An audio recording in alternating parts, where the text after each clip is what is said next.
Bismillahirrahmanirrahim. Wa bismillahirrahmanirrahim. Yang terhormat kepada al-ustadz wal ustadzah dan yang terhormat kakak-kakak pengurus dan teman-temanku yang saya cintai. Orang pesek bertemu orang pesek berkata hello sek.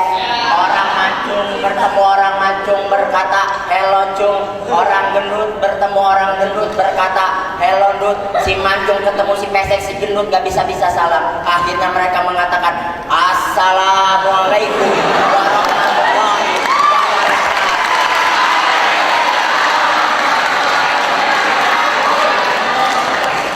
Alhamdulillahi fatiris samawati wal ard ja'ilil malaikati rusulan ulil adniyatin masna wa sulasa wa ruba' yajidu bil ulki may yasha innallaha ala kulli syai'in qadir.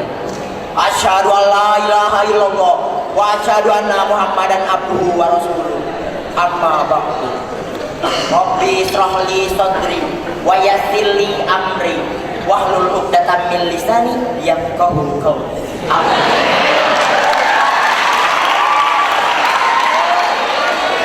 Yang pertama-tama dan yang paling utama dan menjadi yang nomor paling utama, marilah kita panjatkan puja dan puji syukur kita kehadirat Allah Subhanahu wa taala yang mana telah memberikan beribu-ribu nikmat, dari nikmat yang terkecil hingga nikmat yang terbesar.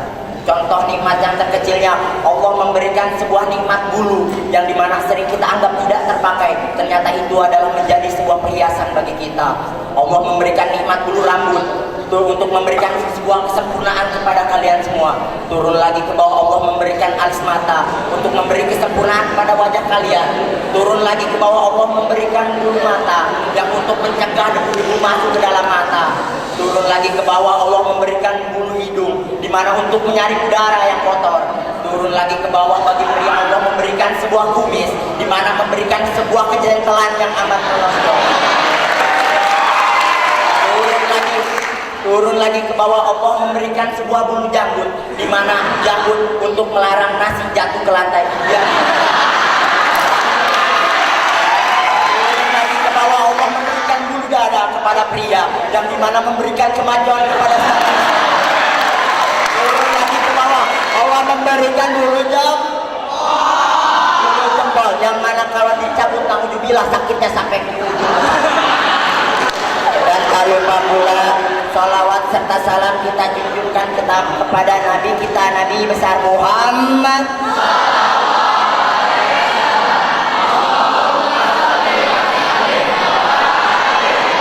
Karena beliaulah dari zaman nenek-nenek makan gegetuk di depan rumah sampai zaman nenek-nenek main Facebook di depan rumah.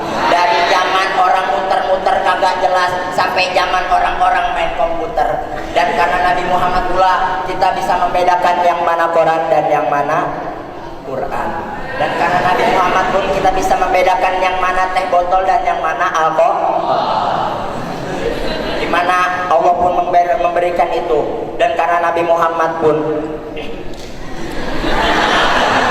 baiklah para dakwah pada tayangan saya kali ini saya tidak akan berdakwah sebagaimana para pendakwah yang memberikan lelucon kepada anak cucu jojon ataupun melawak agar hadirin tertawa terbahak-bahak, tapi izinkan saya menyampaikan sepatah dua patah kata yang akan saya patah-patah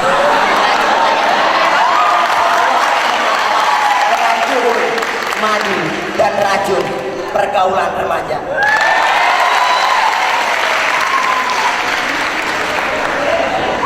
Teman-temanku yang cantik-cantik bulu matanya lentik, teman-temanku yang ganteng-ganteng yang hidungnya mancung, maaf yang pesek gak usah tersinggung.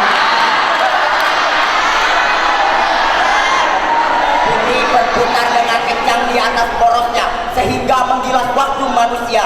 Manusia merasakan kerugian yang amat sangat mendalam. Allah Subhanahu wa taala mengingatkan dalam firman-Nya yang berbunyi Bismillahirrahmanirrahim. Wal asri innal insana lafi husrin al ayat. Dan di saat itu pun manusia mulai sadar, khususnya para remaja seperti kita, bahwasanya mereka telah puas akan kena cipratan, hampasan dan terpahat gelombang kemodernan zaman. hanya sesaat, seperti harta, tahta, dan cinta terhadap wanita bagi pria, dan wanita cinta terhadap pria. Yang pertama, harta. Kita boleh saja mencari harta sebanyak-banyaknya, sebagaimana orang terkaya di dunia, yaitu Bill Gates, pencipta Microsoft. Tapi dengan cara yang halal, jangan sampai menggunakan 3G, gosok, ngipet, ngegarong. Memang dengan harta segala bisa dibeli, mobil kebeli, motor kebeli, cinta kebeli, bahkan keperawanan wanita zaman sekarang bisa dibeli. Yang kedua yaitu tahta. Banyak pemuda sekarang berlomba-lomba untuk mencari tahta setinggi-tingginya. Tapi perlu kita ingat, setiap manusia memiliki pertanggungjawaban di akhirat nanti. Kullukum ra'in wa kullukum mas'ulun an ra'iyatin. Nah, itulah contoh para remaja sekarang sedang berlomba-lomba mencari tahta setinggi-tingginya. Contohnya si Mamat yang dulunya jualan tomat mau jadi Pak Camat, dikasih oleh Allah jadi Pak Camat, dikasih Pak Camat maunya DPR, dikasih DPR maunya Bupati, dikasih Bupati maunya Gubernur, dikasih Gubernur maunya MPR, dikasih MPR maunya Presiden, dan akhirnya si Mamat pun saya akan Anda pun akan ibu kita bakal ustadz kita akan dan saya sendiri pun akan 100 tahun lagi. Yang ketiga yaitu cinta. Bicara tentang cinta,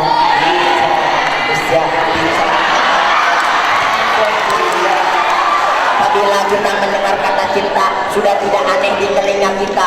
Mengapa? Karena cinta adalah suatu hal yang amat indah, tiada dua. Bahkan karena cinta orang bisa berubah. Lelaki tadinya rambut lurus, karena cinta rambut ngacung. Dan lelaki pun karena cinta celana ngatung jadi turun. Astagfirullah.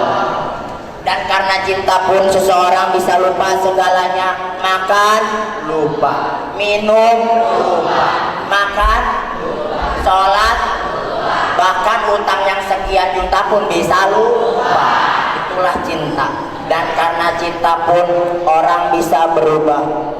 Kita ngelihat sang pujaan hati belahan empedu, yang tadinya hitam jadi putih, yang tadinya pesek jadi mancung, yang tadinya gendut jadi langsing kayak Ayu Ting.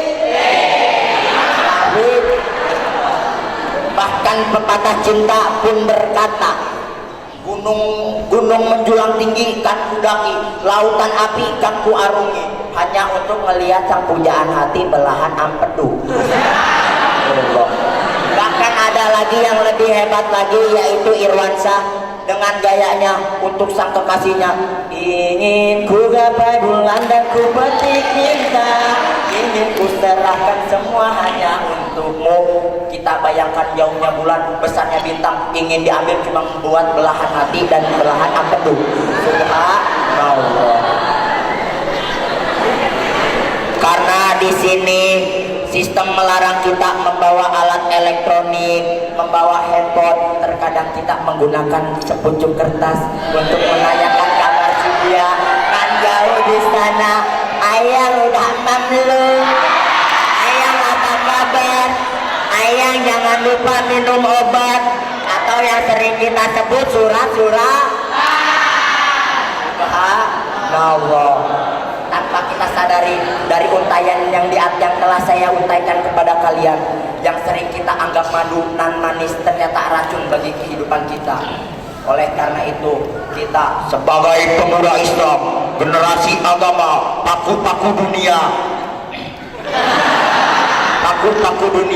kita jangan sampai terhasut dalam itu. Benar yang dikatakan oleh Kiai Haji Roma Irama yang berkata, mengapa semua yang asik-asik itu diharapkan, mengapa semua yang enak-enak itu yang dilarang. Itulah perangkap setan. umpannya ialah bermacam-macam. Nah, ternyata benar kata Haji Roma Irama, yang enak dilarang, yang asik dilarang. Memang itu adalah racun bagi kehidupan kita. Itulah cara setan untuk menghasut kita ke dalam lubang neraka. Apa mau pada masuk neraka? Mau?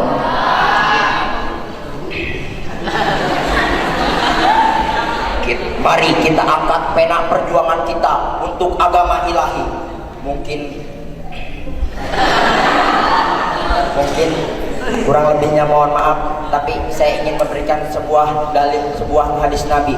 Ikmalu di dunia ka annaka ta'isu abadan wa man liha ka annaka tamutun godan. Sorry, time is up. Karena waktu yang memisahkan kita, mohon maaf, pengen pisang beli di pasar, langsung dimakan di dalam kamar. Karena akang masih belajar, kalau ada maaf, kalau ada salah.